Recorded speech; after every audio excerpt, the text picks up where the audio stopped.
Hello, and welcome to the first official episode of Finishing Your Novel with LL Smith. Here I give writing advice on how to not only start, but write and finish your novel. So, let's get started. Alright, so starting out with the first phase, I like to call this the idea phase. Every story starts out as an idea, and then it's your job as the writer to turn that idea into a full-fledged story. In this video, I like to go over ways that you can start that process. So first and foremost, ideas, where they come from, how do you get them? I personally do not have an issue with coming up with ideas. In fact, I have far too many than I could ever probably write. But for those of you who are looking to start writing and maybe that's what you're hung up on is trying to find that first idea, don't hesitate to take inspiration from the stories that you enjoy. A lot of people are concerned that if you take inspiration from another story, that you are therefore copying that story. And there's a big difference between copying someone's work and drawing inspiration from it. Usually an idea for a story will come from a small piece of a larger story. So, for example, say you watched a movie that had a robot in it, and you decided, hey, I want my entire story to be about that robot. And then you write that story, and it's a completely different story, even though it spawned from a robot from a different story. And that's perfectly fine. My first novel took inspiration from a TV show, my second novel took inspiration from a video game, and my third one also took inspiration from a video game. You can take inspiration from anywhere. I've drawn from people at work, I've drawn from life situations, I've drawn from books, I've drawn from movies, I've drawn from games, whatever it could be. Some stuff just pops up in your dreams, and it comes from anywhere, and you can use it all. Like, you don't need to reserve one idea for one book. If you have 12 ideas that you really like, you can find a way to cram them into one crazy book. You just got to be careful not to make it too complicated. That's really where you want to start. Get your idea down. For the sake of this video, we're going to stick with the robot idea. Say that I watched a movie the other day and it had a robot in it that I really liked. That robot's name is Bob. And you know what? I'm going to write an entire story about a robot that's similar to Bob. And that's the key ingredient there, similar to Bob. And don't make him a copycat of Bob. Make him your own. Don't make the situation he's in a copycat of the situation Bob was in. Make it your own situation. But for whatever reason, you really like Bob, and that's what we're doing. So once you got your idea, it's crucial to remember one really important detail, and that is the fact that everybody and their grandma has an idea. Everybody has an idea for a story that they want to write, a thing that they want to do, whatever it is. The thing that's going to set us apart from everybody else in this world is the fact that we are actually going to do these things.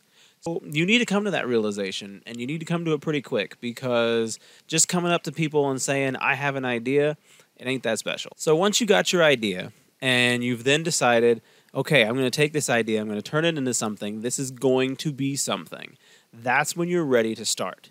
So there's two different paths that most writers will take at this point in time.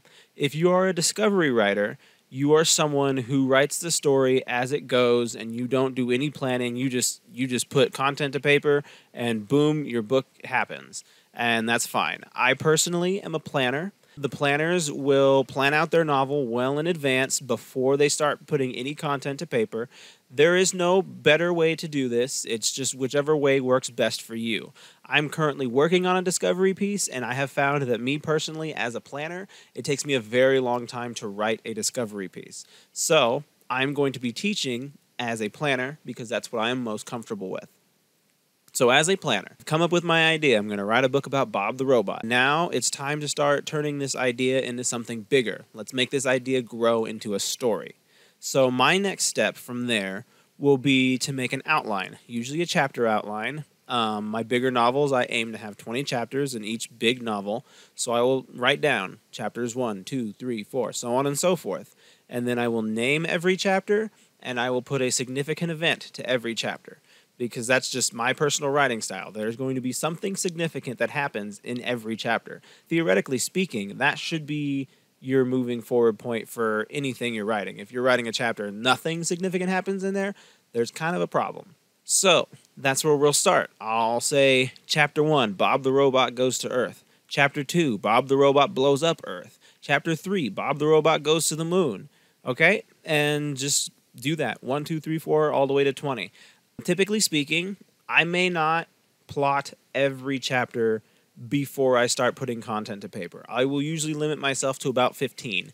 If I have 15 out of the 20 chapters well plotted in advance, then I will start putting content to paper. But here's another place where there's a variety of different ways in which you can do this. I personally don't do much in the way of character development until I start putting content to paper. Another popular method would be, as you're doing your chapter outlines, you're also developing all of your characters, and that's perfectly fine. Me personally, I will do all my chapters, and then I'm going to start putting content to paper, and I'm going to start doing my character development as my story develops. What I have found is that I can drive the story forward using the characters that I've developed. It feels, in my opinion, more natural to do it that way, because I, as the writer, know, okay, the story's going to start here and it's going to end here. How are these characters going to get us there? If I were to develop the story and then the characters right beside it, what happens is it feels forced. It feels like, okay, these characters in this plot is driven to go in this direction. And that just could be me as a writer, but that's definitely something that I have noticed, is it comes across as forced if I do it at the same time. So I'll do the plot, and then I'll do the characters as I'm writing that plot, and together they will drive the plot where it needs to go. That about wraps up the idea phase. So just in a quick review, you're going to come up with your idea. However you come up with it, wherever you come up with it, maybe you got 3 ideas and you're going to mush them into one. Our idea for this series is going to be Bob the Robot. And then part 2, you're going to come to the realization. You got to come to that realization that I am going to make this happen. I am going to take this idea, I'm going to stretch it into a story, and I am going to do this. You need to come to that realization.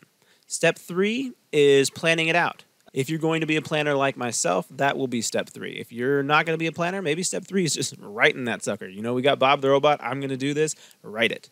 If you're me, it's going to be Bob the Robot, I'm going to do this, plan it. So that's what we got. Thanks for watching, and I'll see you in part 2.